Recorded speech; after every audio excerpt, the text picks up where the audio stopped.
So this year, I listened to over 100 books on Audible.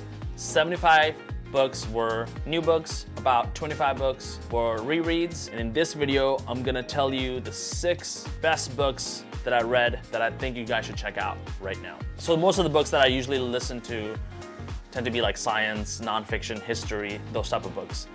But this year was kind of cool because I think what was going on with the world and things like that, I just wanted to kind of escape everything. So I did do a lot of nonfiction reading. So I'm gonna give you my top 3 nonfiction books and my top 3 fiction books that you guys should check out right now. Hi friends, my name is Nishantha. I am a dyslexia coach and teacher. I work here in Southern California. In this channel, I teach dyslexics how to do knowledge work.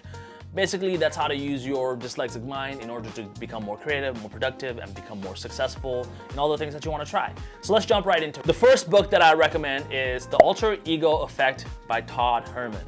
This book was so interesting, I actually looked up the author, and it turns out he's also a dyslexic, which was kind of like bonus points. That was awesome.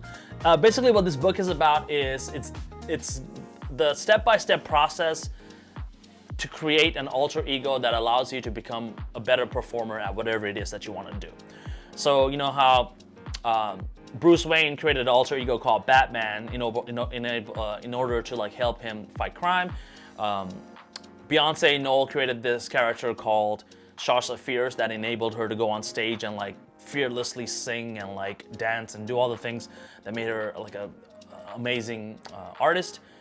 Kobe Bryant created this alter ego called the Black Mamba that like allowed him to just be like ruthless and like fearless when it came to like taking the last shot or just like driving to the hoop or just dunking on people. So these really successful, driven people have created personalities that they can embody in order to allow them to do things that they normally wouldn't be able to do. And this book basically breaks down the steps that you can do in order to kind of create an alter ego.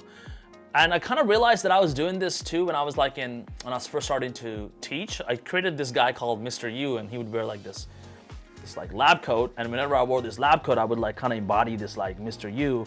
And Mr. U is my teaching persona, my teaching alter ego.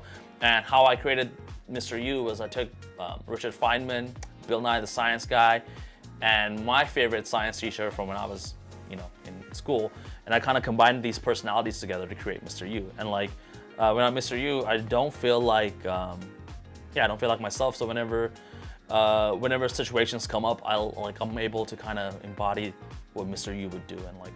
Yeah, so it was kind of cool, like figuring out like this thing you kind of accidentally did, that it actually has like a real basis in the world. So it's kind of cool. It kind of confirmed the things that I was doing, and it kind of allowed me to really think about the step-by-step process in like creating a better version of that or another version of that for other areas of my life. So for example, when I'm trying to make YouTube videos, when I'm trying to edit YouTube videos, when I'm trying to make businesses and things like that, I'm trying to create another alter ego for that. We'll jump into that in another video. I'm gonna probably cover just this book because it is fascinating, and I hope you guys will be able to create your own alter ego as well because it is a very powerful idea. I'll put a link to the video that's on alter egos up here. When it's done, it'll be in the cards right here. So the next nonfiction book that I highly recommend is called Conscientious Luck. Conscientious.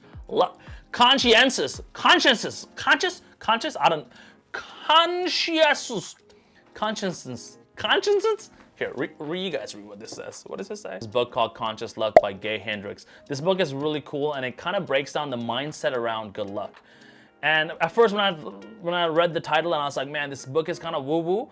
But when I got into it, it kind of broke down the mindset. And this mindset is legit because I've experienced it myself. So when I first came to America, I felt like the luckiest person in the world because I came from like a really poor country, and I came to this place and it was like so abundant in resources. So I just felt so lucky. And from the age of 9 to like about 18, 20, 21, I just had that mindset like, wow, I'm so lucky. And like, I just noticed lucky things happening to me all the time. And I would see opportunities other people wouldn't see, other kids wouldn't see, because I had this idea that I was a lucky person. And then some bad things started happening after that, and then I started believing, like, you know, in my culture we have these things called like horoscopes and things, and I think someone read to me like, oh, your luck's gonna change, you're gonna have bad luck for the next few years or something. And ever since I read that, I just started seeing all these negative things, and I couldn't see those opportunities anymore. So this book kind of goes into that mindset of like believing you're lucky, and then those beliefs creating a perception of you being able to see different opportunities and stuff like that. Now, I'm not really explaining it that well, but this book is really legit. I hope you guys check this out, and it will definitely help you become luckier. Not just in like how random events in the world like conspire to help you, but also in your ability to see opportunities where other people don't see them. So this next book that I highly recommend is called Get Up by James A. Levine, MD, PhD. This book is really cool because it really touts the benefits of movement, and it really touts the benefit of getting off your chair and your seats. This book actually helped me get into a walking habit. It also helped me figure out like strategies and techniques that could like make my body move throughout the day. And after I read this, that week I walked 100 miles with my dog, and then ever since then I've been really thinking about this idea of movement and how can I incorporate more movement into my life. Before I read this book, I obviously knew movement was important, but this book really goes into into details on how like sedentary lifestyle, it's like a self-reinforcing loop where the more you sit, the more unlikely you are going to be moving. And you can reverse that by moving. If you're moving a little bit every day, what'll happen is your muscles and your body will start craving movement, and that'll create a positive reinforcement loop where the more you move, the more you'll want to move, or the more you feel like moving. So it was really interesting, and I've definitely experienced the benefits of this book, and I've definitely experienced how like my muscles are craving movement after I've been walking for a long time. Going from a sedentary body to a body that likes to move all the time, there is a huge difference. And the idea is that these two different types of bodies are not, you're not born with like a sedentary body or like a body that likes to move, but you're actually creating it by moving or not moving. All right, a quick announcement before we get to the rest of the video. If you're dyslexic and you want to join a community of like-minded dyslexic people, join the community. It's at community.howtodyslexia.com. I'll leave a link in the description below. All right, let's jump back into the video.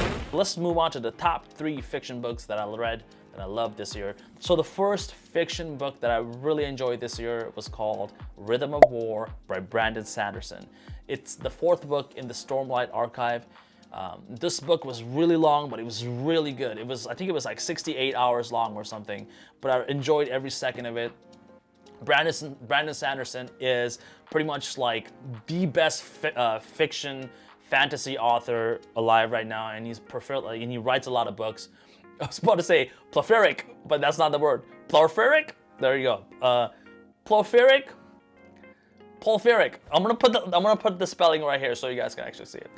Anyways, this dude writes so many books, and he writes like 3 or 4 books a year, and I pretty much read all of them because he's a master storyteller, and he really knows how to suck you into his stories. So I loved it.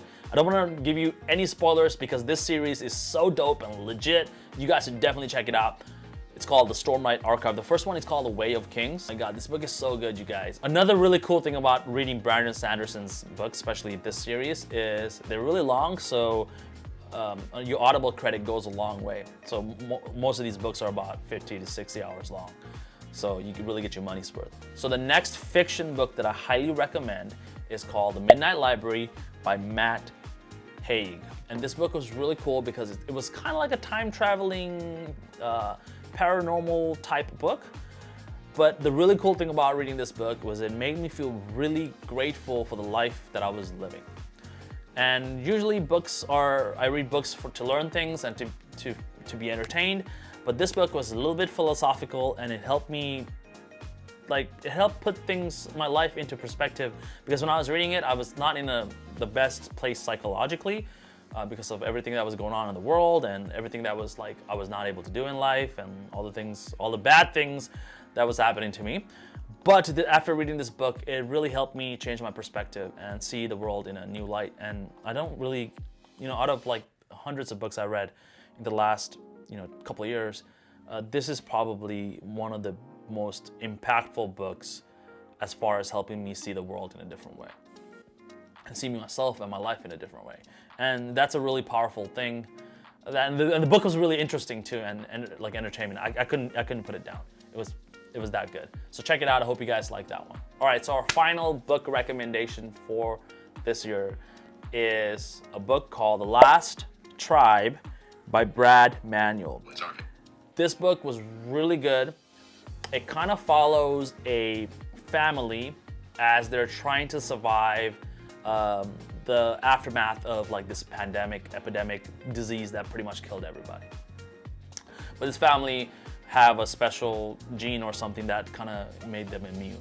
So it follows like a dad and a few of his sons and his uncles and things like that as they're trying to build a new world. It's not like your typical post-apocalyptic book where like there's a lot of like the worst of human nature shown. In this book, you really get to see like the best of human nature and like the best of what humanity can be. And it was really positive in this world where a lot of bad things have happened. So I really enjoyed this book, and it kind of I read this at the height of our current world situation. So when I was reading it, I was like feeling it extra because of everything else that was going on. And there were so many things on the news that was saying, this pandemic is like, doing all this stuff. And I was reading, I was like kind of getting more of a feeling of what these characters might have been feeling if it was like 100 times worse. All right, so those were the 6 books that I recommend reading out of the 100 plus books that I read in 2020. I'll probably do another one for 2021 next year. I'll probably read 100 books again. On Audible. If you guys want to know my exact Audible workflow, how I read so many books, I'll put a card and a link up here so you guys can see my exact audiobook workflow. So if you want to read a lot, you can do that too. It's not that hard. Once you get the hang of it, it's pretty easy, especially with AirPods. All right, everybody. Love you. Talk to you soon. Bye. Also, join the dyslexia community. It's community.howtodyslexia.com. All right. Bye. Love you.